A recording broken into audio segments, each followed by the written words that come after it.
Tu veux savoir comment elle est passée de 20 croissants d'un coup à 0? Une cliente vient me voir et me dit qu'elle aime les croissants. Ok. Puis elle m'explique. Quand elle en veut, elle entre dans une boulangerie ou un supermarché. Elle achète tout ce qu'il reste. 2 croissants, elle en achète 2, mange 2.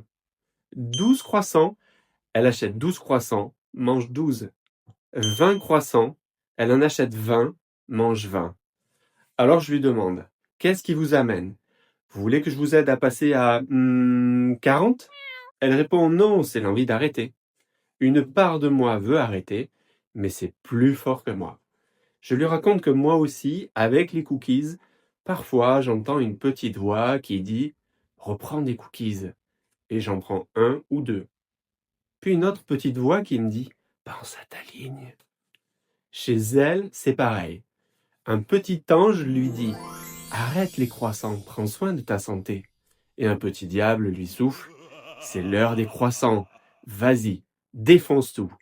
Alors, je sors ma poupée russe. On la démonte couche par couche. J'explique que nous sommes tous faits de parties, certaines protectrices, d'autres plus en souffrance, qui peuvent créer un comportement et qui résistent au changement, à l'idée d'arrêter. On met à l'honneur sa partie en souffrance, elle l'accueille, elle l'écoute. Pour la première fois, elle l'écoute. Elle la laisse parler, elle l'entend. Pour la première fois, elle l'entend.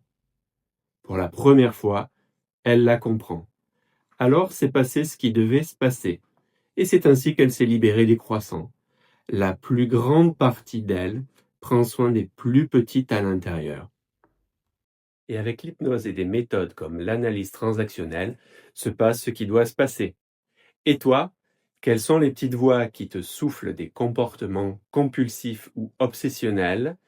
Partage-les en commentaire ou en message privé et on en parle